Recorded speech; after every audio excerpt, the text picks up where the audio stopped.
Hello दोस्तों, तो अब हम देखेंगे 2024 में ये जो क्वेश्चन पेपर में लास्ट क्वेश्चन है पैराग्राफ से संबंधित, तो इसको कैसे सॉल्व करना है। तो ये पैराग्राफ जो है ये आपका सबसे किताब से ही लिया गया है। और इसमें सबसे पहले इसको सॉल्व करने से पहले सबसे पहले क्वेश्चंस पे देखेंगे, क्वेश्चंस के थ्रू हम सॉल्व करेंगे। तो पहला क्वेश्चन ये है कि किन कारणों से पूर्वोत्तर की राजनीति का स्वभाव ज़्यादा संवेदनशील रहा। 2 नंबर का ये क्वेश्चन है। आपको ध्यान ये देना है कि जब आप क्वेश्चन पढ़ें तो क्वेश्चन के हिसाब से आंसर देने की कोशिश करें। तो सबसे पहले जैसे पूर्वोत्तर की बात की गई है, तो हम अब पैराग्राफ पे चलते हैं।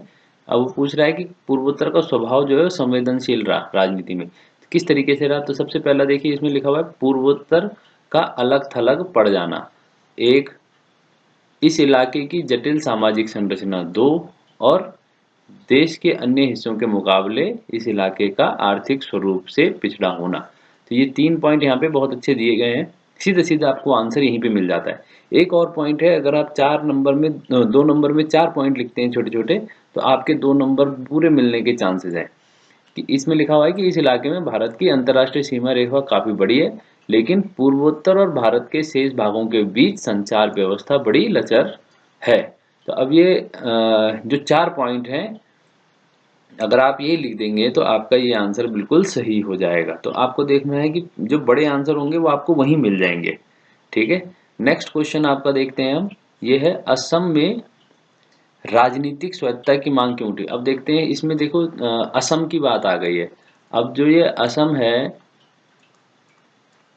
ये पूर्वोत्तर का एक राज्य है। अब असम के बारे में थोड़ा सा इतिहास में जाएंगे, तो जब भारत आजाद हुआ था उस समय असम, है ना, एक, और एक था हमारा त्रिपुरा, त्रिपुरा, और एक था हमारा मणिपुर, मणिपुर। ये ये तीन ही राज्य थे पूर्वोत्तर में। वर्तमान में तो हमारे पास बहुत सारे हैं, लेकिन उस समय ये तीन ही राज्य थे। अब देखेंगे जैसे जैसे हमारा जो राज्य पुनर्गठन आयोग हुआ और लोगों ने डिमांड शुरू कर दी कई सारी चीजों की, तो ये बहुत सारा दिक्कत होने लग गई। तो अब देखो, असम में राजनीतिक स्वायत्तता यानी असम के अंदर से क्यों मांग उठी। तो असम के लोगों की एक स्थिति ये हो गई थी कि यहाँ पे असम की जो सरकार है उसने बाकी जो जनजातीय यहाँ पे रह रहे थे उन सब के ऊपर एक दबाव डाला कि आप लोग सिर्फ असम की ही भाषा को स्कूलों में पढ़ाया जाएगा। और अब असमीज को कंपलसरी किया जा रहा था।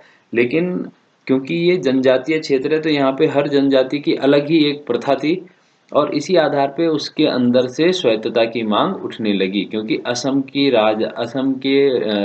की जो सरकार थी उसने असमी भाषा को यहाँ पे जोर देना शुरू करा। और कौन कौन से राज्य बाद में अलग हुए इसमें से, एक हुआ मेघालय, ठीक है, दूसरा है हमारा मिजोरम, और तीसरा है हमारा अरुणाचल। तो ये तीन राज्य असम से अलग होके बने। तो अब देखो, 3 और 3 6 ये हो गए। इसके बाद एक राज्य है जो मणिपुर के बगल में है, नागालैंड, ठीक है। वो बाद में, वो पहले से ही अपनी स्वायत्तता की मांग कर रहा था, लेकिन उसकी एक समस्या अलग है जिसको ग्रेटर नागा बोला जाता है, या नागालिम, तो वो अलग है। और एक है यहाँ पे हमारा सिक्किम। तो सिक्किम के बारे में हमने पढ़ा है। तो सिक्किम भी अपने आप को अलग ही मानता था। तो इस तरीके से ये 8 राज्य हैं जो पूर्वोत्तर के हिस्से में आते हैं। अब आ जाते हैं हम आगे। और अभी भी असम के अंदर से जो आवाजें हैं वो उठ ही रही हैं। उसमें असम के अंदर से अगर हम देखें तो जो बोडो है, वहाँ का बोडो समाज है ना, करबी है और दिमसा, ये 3 प्रकार के जनजातियां वहाँ पे अभी भी हैं जो अपने आप को अलग असम से राज्य की मांग उठाने पे लगे रहते हैं समय समय पर। लेकिन असम ने अब उनको एक, मतलब और ज़्यादा राजनीतिक शक्तियां देकर उनको डिस्ट्रिक्ट को बहुत ज़्यादा डिस्ट्रिक्ट काउंसिल बना के, ऑटोनोमस डिस्ट्रिक्ट काउंसिल जिसको हम कहते हैं, उस तरीके से और ज़्यादा उसको स्वतंत्रता दे दी है, लेकिन है अभी भी वो असम के अंदर। अब आ जाता है हमारा तीसरा क्वेश्चन कि पूर्वोत्तर के किस छात्र संगठन ने 1979 में विदेशियों के विरोध में एक आंदोलन चलाया। तो किसने चलाया। तो इसका आंसर है, देखो असम में ही चला ये भी, आंसू। ठीक है, ए फॉर ऑल, फिर अगले का मतलब है आसाम, फिर है स्टूडेंट और यू फॉर यूनियन। ठीक है, तो ये जो है ये आंसू आपको ऐसे ही अंग्रेजी में याद करना पड़ेगा क्योंकि ये एक संगठन का नाम है। ठीक है, ऑल असम स्टूडेंट यूनियन करके ये संगठन था। इसने जो था बाहरी लोगों के, ये जो है ना बाहरी बाहरी लोगों के विरोध में आंदोलन चलाया था 1979 में, 1979 में। और इसी आंदोलन के चलते 1985 में आसू के जो नेता थे और भारत के प्रधानमंत्री तत्कालीन राजीव गांधी के बीच समझौता हुआ था, कि उनका ये समझौता हुआ था आसू और राजीव गांधी के बीच 1985 में, कि असम के अंदर 1971 के बाद जो जंग हुई थी बांग्लादेश के, और वहां से जो लोग आ गए हैं भारत में या असम के अंदर जो आए हैं उनको चिन्हित करके बाहर किया जाएगा। उसी को लेकर आज भी पॉलिटिक्स चलती रहती है, जिसको एनआरसी कहते हैं, या सिटीजनशिप अमेंडमेंट एक्ट के तहत उसको बार बार मुद्दे को उठाया जाता है। ठीक है, इसके बाद लास्ट क्वेश्चन है हमारा लाल डेंगा। लाल डेंगा बहुत इंपॉर्टेंट है, ये बहुत बार पेपरों में आया भी है। लाल डेंगा के नेतृत्व में हुए अलगाववादी आंदोलन की प्रमुख मांग क्या थी? अब देखो लाल डेंगा का जो मेन है, अब देखो ये बात तब की है जब असम के अंदर ही मिजोरम, मेघालय और ये राज्य थे। तो असम में क्या हुआ 1959 के आसपास। ठीक है, वहां पे अकाल जैसी स्थिति पैदा हुई एक क्षेत्र में, जहां पे असम की सरकार उस अकाल से निपटने में नाकामयाब रही, या लोगों के हिसाब से सरकार ने वो सब उनको उस समय नहीं दिया जो उनको चाहिए था। तो इस कारण असम के अंदर ही जो आज वर्तमान में मेघालय, ओ सॉरी, मिजोरम है, वहां का एक नेता खड़ा हुआ जिसका नाम था लाल डेंगा। इसने एक पार्टी बनाई जिसका नाम था MNF, मिजो नेशनल फ्रंट। ठीक है, मिजो नेशनल फ्रंट नाम से एक पार्टी बनाई, और इस संगठन ने 20 सालों तक 1959 से लगभग 20 सालों तक संघर्ष किया, जिसके बाद, ठीक है, जिसके बाद इनको एक असम से अलग करके नया राज्य मिजोरम बना दिया गया। और फिर इनको ये मांग क्या कर रहे थे, क्वेश्चन है, प्रमुख मांग क्या थी कि हमें असम से अलग करके नए राज्य बनाना है, और नए राज्य में हमें विशिष्ट शक्तियां भी देनी है। तो ये पूरी बात मान ली गई, और इसको पूर्ण राज्य और विशिष्ट शक्तियों के साथ ये अलग राज्य बनाया गया, और फिर बाद में लाल डेंगा को वहां का मुख्यमंत्री भी बने। तो ये था, यहाँ पे 4 क्वेश्चंस इस तरीके से थे। आज सरकार ने अभी मतलब गवर्नमेंट जो ये है वेबसाइट पे अपनी एक पेपर भी और डाला है, उसका भी एक क्वेश्चन है, 2025 का सैंपल पेपर है, उसको भी हम देखेंगे अभी। ये क्वेश्चन इन्होंने इस बार डाला है कि निम्नलिखित अनुच्छेद को ध्यानपूर्वक पढ़िए तथा दिए गए प्रश्नों के उत्तर दीजिए। पता नहीं अनुच्छेद क्यों लिखा है इन्होंने, पर चलो देखते हैं। अब ये जो है इसको बाद में पढ़ेंगे, सबसे पहले ये है, ठीक है, कि 1917 की रूसी क्रांति के नायक कौन थे। मुझे ये लगता है कि ये जो पेपर इन्होंने डाला है ये किसी ऐसे आदमी ने डाला है जिसने सिलेबस थोड़ा ध्यान से नहीं देखा, क्योंकि ये अब सिलेबस में है नहीं। पर फिर भी चलो, हमें पेपर को कैसे क्वेश्चन सॉल्व करना है ये देख लेते हैं। तो 1917 की रूसी क्रांति के नायक कौन थे? तो इनके नायक का नाम है, रूस में जो क्रांति हुई उसके नायक का नाम है लेनिन। ठीक है, लेनिन वहां के नायक थे। ठीक, और इसको बाद में ये सोवियत क्रांति भी कहते हैं, और इसलिए बाद में ये इसी रूसी क्रांति के बाद ये यूएसएसआर बना, और यूएसएसआर में फिर बहुत सारे देश आपस में जुड़ गए। अगला क्वेश्चन है कि सोवियत राजनीतिक प्रणाली पर प्रकाश डालिए। अब सोवियत प्रणाली क्या है, ये बहुत इंपॉर्टेंट है समझना। इसको कभी कभी ये 6 नंबर में भी क्वेश्चन आता है कि 6 नंबर में अगर पूछा जाए कभी कि सोवियत प्रणाली क्या है, तो इसको हम देख सकते हैं किस तरीके से।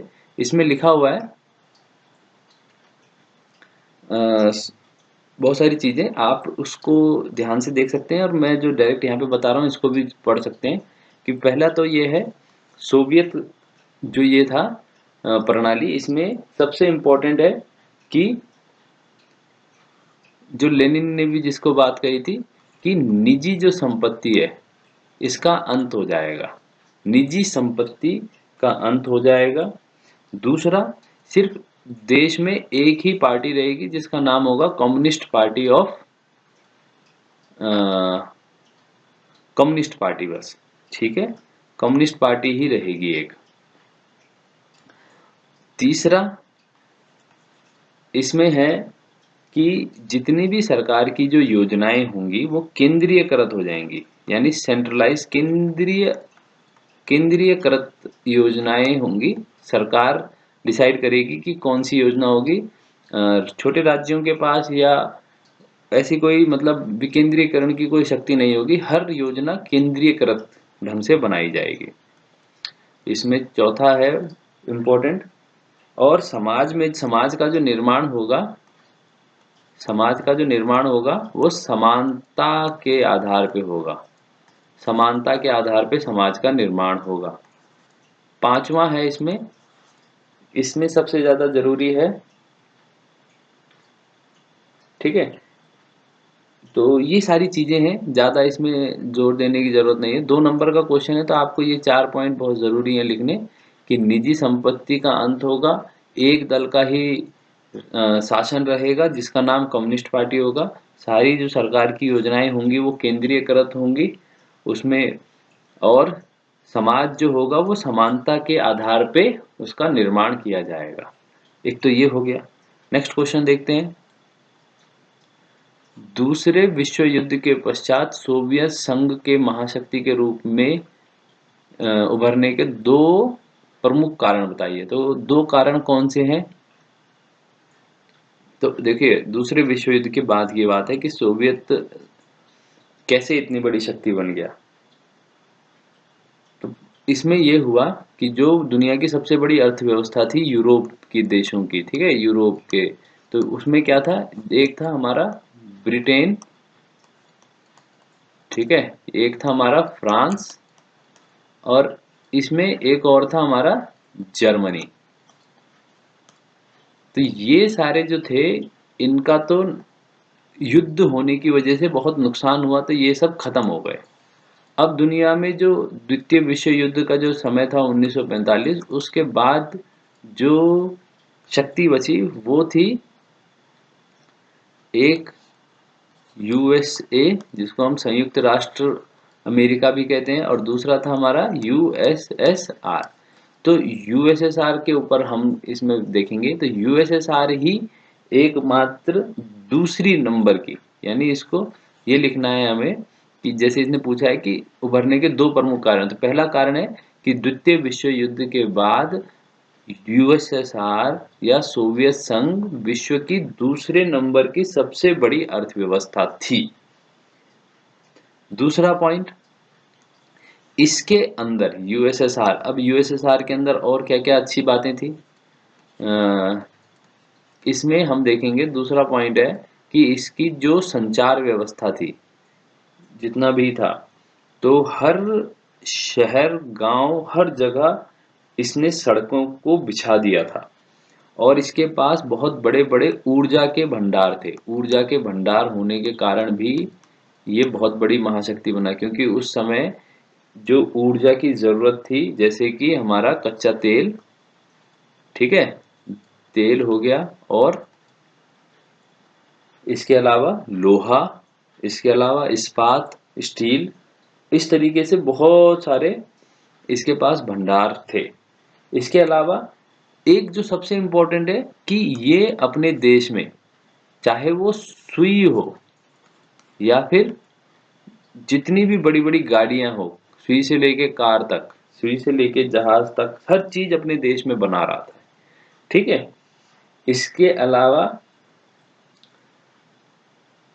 यहाँ लोगों को न्यूनतम मजदूरी कह लो या न्यूनतम जीवन की गारंटी दे रखी थी कि सबको बराबर, क्योंकि ये समाज बराबरी के आधार पे था, तो हर चीज की न्यूनतम गारंटी थी कि खाना सबको होगा, सबके पास नौकरी होगी, सबको सरकारी तरफ से इतना रुपया मिलेगा ही मिलेगा, इस तरीके से। और एक और चीज जो यहाँ पे थी, सरकार की छूट वाली जो नीति थी, है ना, जिसको हम सब्सिडी कहते हैं, तो वो क्या है, जैसे शिक्षा मुफ्त होगी, सरकार के द्वारा आयोजित होगी, स्वास्थ्य जो सेवाएं हैं वो सरकार के द्वारा होंगी, उसके लिए लोगों को पैसा खर्च नहीं करना पड़ेगा, और बेरोजगारी बिल्कुल नहीं होगी। तो ये जो चीजें थी, इन कारणों से सोवियत संघ विश्व में बहुत बड़ा शक्ति के रूप में उभर रहा था, और लोगों, पूरे दुनिया के ऊपर भी एक वैचारिक मतलब दबाव था कि समाजवाद कहीं बहुत अच्छी चीज है, जिससे